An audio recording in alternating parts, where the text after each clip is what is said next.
ഒരാളെ മുഖ്യമന്ത്രിയാക്കാൻ ഒരു സംസ്ഥാനം മുഴുവൻ ഒന്നിച്ചു നിന്ന അപൂർവ കാഴ്ചയ്ക്കാണ് കേരളം ഈയിടെ സാക്ഷ്യം വഹിച്ചതെന്ന് നടൻ മോഹൻലാൽ. മുഖ്യമന്ത്രി വി.ഡി. സതീശന് അദ്ദേഹത്തിന്റെ മണ്ഡലമായ പറവൂരിൽ നൽകിയ സ്വീകരണ പരിപാടിയിൽ സംസാരിക്കുകയായിരുന്നു മോഹൻലാൽ. ഇരട്ടി മധുരമുള്ള ഒരു ആഘോഷ നിമിഷത്തിലാണ് നമ്മളെല്ലാവരും. ഒരു ദേശത്തിൻ്റെ പ്രിയപ്പെട്ട പുത്രൻ ഒരു നാടിൻ്റെ തന്നെ മുഖ്യനായി മാറിയ അനർഘ നിമിഷം. ഈ നിമിഷത്തെ അഭിസംബോധന ചെയ്ത് എന്ത് പറയണം എന്ന് എനിക്കൊരു കൃത്യമായ ഒരു രൂപമില്ല. എന്നാലും ഞാൻ എഴുതി വെച്ച കുറച്ച് കാര്യങ്ങൾ പറയാം. ഞാൻ അടക്കമുള്ള മലയാളികളുടെ പ്രതീക്ഷകളുടെ ഭാരം എത്രയുണ്ട് എന്ന് പ്രിയപ്പെട്ട സതീശൻ സാറിനിപ്പോൾ അറിയുന്നുണ്ടാവാം. അത്രമാത്രം പ്രതീക്ഷകളോടെയാണ് കേരളം അദ്ദേഹത്തെ മുഖ്യമന്ത്രിയായി അവരോധിച്ചത്. ഒരാളെ മുഖ്യമന്ത്രിയാക്കാൻ വേണ്ടി നാടൊന്നായി മുറവിളി കൂട്ടിയ അനുഭവം കേരള ചരിത്രത്തിൽ തന്നെ വിരളമായിരിക്കും. പറവൂരിന് മാത്രമല്ല, കേരളത്തിനാകെ ഈ ഒരാളെ വേണം എന്ന് തോന്നാൻ കാരണം എന്താണ് എന്ന് ഞാൻ ആ ദിവസങ്ങളേറെ ആലോചിച്ചിട്ടുണ്ട്. സത്യസന്ധത, സുതാര്യത. ബഹുമാനപ്പെട്ട സതീശൻ സാറിന് ഇവ രണ്ടും പ്രകടമാണ്. ജീവിതത്തിൽ അങ്ങോളം മറ്റെന്തൊക്കെ കൈമോശം വന്നാലും ഇവ രണ്ടും കാത്തു സൂക്ഷിക്കാൻ അദ്ദേഹത്തിന് സാധിക്കട്ടെ എന്ന് ഞാൻ പ്രാർത്ഥിക്കുന്നു, ആശംസിക്കുന്നു. ഭൂമിയിലെ തന്നെ ഏറ്റവും മനോഹരമായ ഒരു ദേശത്തിൻ്റെ ഭാഗ്യവാനായ മുഖ്യമന്ത്രിയാണിപ്പോൾ ശ്രീ വി.ഡി. സതീശൻ സാർ. മഴയും പുഴകളും മലയും കാടും കടലും ഒരുപോലെ അനുഗ്രഹിച്ച ഒരിടം. കൃഷിയും വാണിജ്യവും കലയും സംസ്കാരവും പരസ്പരം ലയിച്ച നാട്. തൊഴിലിൻ്റെ ഭാഗമായി കേരളത്തിൽ അങ്ങോളം ഇങ്ങോളം യാത്ര ചെയ്യുന്ന ഒരാളാണ് ഞാൻ. അപ്പോഴെല്ലാം ഈ നാടിനെയും അതിൻ്റെ അമൂല്യമായ സമ്പത്തിനെയും വേണ്ട രീതിയിൽ ഉപയോഗിക്കാൻ നമുക്ക് സാധിച്ചിട്ടുണ്ടോ എന്ന് ഞാൻ സംശയിച്ചിട്ടുണ്ട്. അതിൻ്റെ സാധ്യതകളെ ഫലപ്രദമായ വിധത്തിൽ വിനിയോഗിക്കാൻ നമുക്ക് സാധിച്ചിട്ടില്ല എന്നാണ് എൻ്റെ അഭിപ്രായം. നമ്മുടെ ചരിത്രം, സംസ്കാരം, കല, പ്രാദേശിക ഭംഗികൾ, കാലാവസ്ഥ, വാണിജ്യ വിഭവങ്ങൾ തുടങ്ങി ലോകത്തിന് പ്രിയപ്പെട്ട എത്ര കാര്യങ്ങൾ. കുരുമുളക് കൊണ്ടുപോയ വൈദേശിക ശക്തികളോട് ഞങ്ങളുടെ തിരുവാതിര ഞാറ്റുവേല നിങ്ങൾക്ക് കൊണ്ടുപോകാൻ സാധിക്കില്ലല്ലോ എന്ന് പറഞ്ഞ് രാജാവിനെ ഓർമ്മ വരുന്നു. അത്രമേൽ അനുഗ്രഹീതരാണ് നമ്മൾ. കാഴ്ചപ്പാടുള്ള ഒരു ഭരണാധികാരിക്ക് മുന്നിൽ ഒരേ സമയം വെല്ലുവിളിയും സാധ്യതകളുമാണ് ഇവ. സാമാന്യത്തിലധികം വായനയും ചിന്തയുമുള്ള സതീശൻ സാറിന് ഇക്കാര്യങ്ങളെല്ലാം എന്നെക്കാൾ നന്നായിട്ടറിയാം എന്നെനിക്ക് ഉറപ്പുണ്ട്. നെഹ്റുവിയൻ സോഷ്യലിസ്റ്റായ ശ്രീ വി.ഡി. സതീശൻ സാർ നെഹ്റുവിനെ പോലെ വലിയൊരു ഡ്രീമറാവാതെ തരമില്ല. അദ്ദേഹത്തിൻ്റെ സ്വപ്നങ്ങളിലൂടെ കേരളം മഴവിൽ ഭംഗിയോടെ വളരും എന്ന് ഞാൻ പ്രത്യാശിക്കുന്നു. അത്തരം ഒരു നാടിനെ സൃഷ്ടിക്കാൻ മുഖ്യമന്ത്രിക്ക് സാധിക്കട്ടെ എന്ന് ഞാൻ പ്രാർത്ഥിക്കുന്നു. കേരളം നേരിടുന്ന പല വെല്ലുവിളികളെക്കുറിച്ച് മുമ്പ് ഞാൻ എൻ്റെ ബ്ലോഗുകളിൽ എഴുതിയിട്ടുണ്ട്. എന്നോട് തന്നെയുള്ള സംസാരങ്ങളായിരുന്നു ആ എഴുത്തുകൾ. ശുചിത്വം, പൗരബോധം, റോഡ് സംസ്കാരം, നിശബ്ദരായ മനുഷ്യരുടെ സഹനങ്ങൾ, ആരോഗ്യ മേഖലയിലെ പ്രശ്നങ്ങൾ തുടങ്ങി ഒരുപാട് കാര്യങ്ങൾ. പരിസര ശുചിത്വത്തെക്കുറിച്ച് ഞാൻ എപ്പോഴും പറയാറുള്ളതാണ്.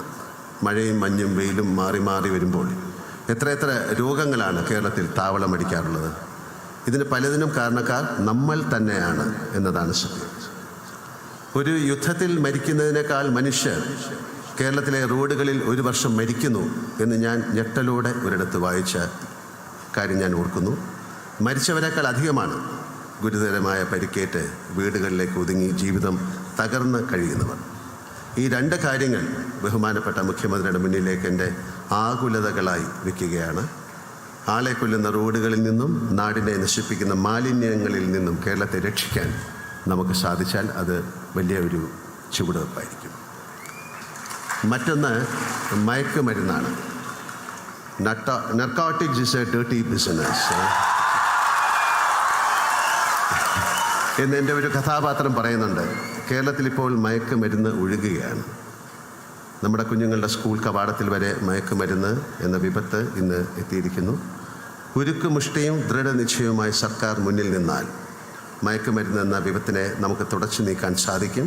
അതിനുള്ള കരുത്ത് ഈ ഗവൺമെൻറ്റിനുണ്ട് എന്നാണ് ഞാൻ വിശ്വസിക്കുന്നത്. എല്ലാ രാഷ്ട്രീയ പാർട്ടിയിൽ ഉള്ളവരുമായും സൗഹൃദം നിലനിർത്തുന്ന ആളാണ് ഞാൻ. കക്ഷി രാഷ്ട്രീയമല്ല, രാഷ്ട്രബോധമാണ് എന്നെ എപ്പോഴും നയിച്ചിട്ടുള്ളത്. തിരഞ്ഞെടുക്കപ്പെട്ട സർക്കാർ എല്ലാ ജനങ്ങളുടേതുമാണ്. സർക്കാരിനും മുഖ്യമന്ത്രിക്കും മാത്രമായി ഇവിടെ വിപ്ലവങ്ങൾ കൊണ്ടുവരാൻ സാധിക്കില്ല എന്നും എനിക്കറിയാം. അവകാശങ്ങൾക്കൊപ്പം വരുന്ന നിഴലാണ് കടമകൾ. ഒരു കലാകാരൻ എന്ന നിലയിലും വ്യക്തി എന്ന നിലയിലും എന്നാൽ കഴിയുന്ന എല്ലാ സഹായങ്ങളും എന്നത്തെയും പോലെ സതീശൻ സാറിനും അദ്ദേഹത്തിൻ്റെ സർക്കാരിനും ഞാൻ വാഗ്ദാനം ചെയ്യുന്നു. ഇത്തരത്തിൽ ചെറുതും വലുതുമായ ഒരുപാട് കരങ്ങൾ പ്രിയപ്പെട്ട സതീശൻ സാറിനോടൊപ്പമുണ്ട്. എന്തിനും തയ്യാറായി ഞങ്ങൾ കേരളീയർ താങ്കൾക്കൊപ്പമുണ്ട്. ധീരമായി ഞങ്ങളെ മുന്നിൽ നിന്ന് നയിക്കുക. നമുക്കൊന്നായി ഈ കേരളത്തെ മാറ്റിയെടുക്കാം, അതിൻ്റെ പരാധീനതകളെ മറികടക്കാം. പറവൂർ എന്ന് പറഞ്ഞാൽ ഞങ്ങൾ സിനിമാക്കാർക്ക് പറവൂർ ഭരതൻ ചേട്ടനാണ്. കേരളത്തിൻ്റെ ചരിത്രമെന്ന് സന്ധിക്കുന്ന ദേശമാണിത്. ഇവിടെ വന്ന് ഇത്രയും മഹനീയമായ ഒരു ആഘോഷത്തിൽ പങ്കെടുക്കാൻ സാധിച്ചത് എൻ്റെ ഭാഗ്യമായി ഞാൻ കരുതുന്നു. എന്നെ ക്ഷണിച്ച സംഘാടകർക്ക് എൻ്റെ ഹൃദയം നിറഞ്ഞ നന്ദി. ശ്രീ VD സതീശൻ സാർ മുഖ്യമന്ത്രിയായി ചുമതലയേറ്റപ്പോൾ എന്തുകൊണ്ട് എൻ്റെ മനസ്സ് ആധുനിക സിംഗപ്പൂരിൻ്റെ സൃഷ്ടാവ് ലീ ക്വാൻ യുവിൻ്റെ ജീവിതം തെളിഞ്ഞു. ഞാൻ നിരന്തരം യാത്ര പോകുന്ന ഒരു സ്ഥലമാണ്, ഒരു രാജ്യമാണ് സിംഗപ്പൂർ. എനിക്കവിടെ ഒരുപാട് സുഹൃത്തുക്കളുണ്ട്, നല്ല സുഹൃത്തുക്കളുണ്ട്. അദ്ദേഹം മരിച്ചിട്ട് 11 വർഷമായി. ഇപ്പോഴും അവിടുത്തെ സൗഹൃദ സദസ്സുകൾ ഒരു തവണയെങ്കിലും അദ്ദേഹത്തെ ഓർക്കാതെ പിരിയാറില്ല. ചിലർ അദ്ദേഹത്തെ ഓർത്ത് കരയുന്നതും ഞാൻ കണ്ടിട്ടുണ്ട്. ഒരു ഭരണാധികാരി ജനങ്ങളുടെ ഹൃദയത്തിൻ്റെ ഭാഗമാകുന്നത് സിംഗപ്പൂരിൽ പോകുമ്പോൾ ഞാൻ ഇപ്പോഴും കാണുന്നു. അറിവ്, ലോകാനുഭവങ്ങളിൽ നിന്ന് നല്ല കാര്യങ്ങൾ സ്വാംശീകരിക്കാനുള്ള കഴിവ്, നാടിനോടും മനുഷ്യരോടുമുള്ള ആത്മാർത്ഥമായ സ്നേഹവും സത്യസന്ധതയും കഠിനാധ്വാനവും സമർപ്പണവും ഇവയെല്ലാം ലീ ക്വാൻ യുവിൽ ഒത്തുചേർന്നിരുന്നു.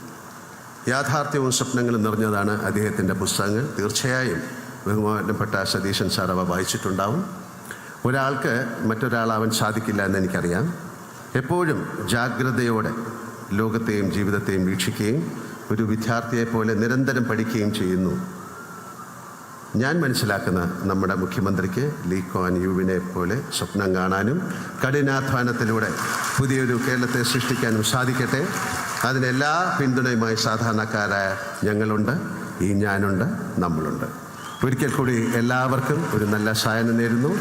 VD സതീശൻ സാറിന് എൻ്റെ ഹൃദയത്തിൻ്റെ ഭാഷയിൽ ഞാൻ ആശംസ ചൊരിയുന്നു.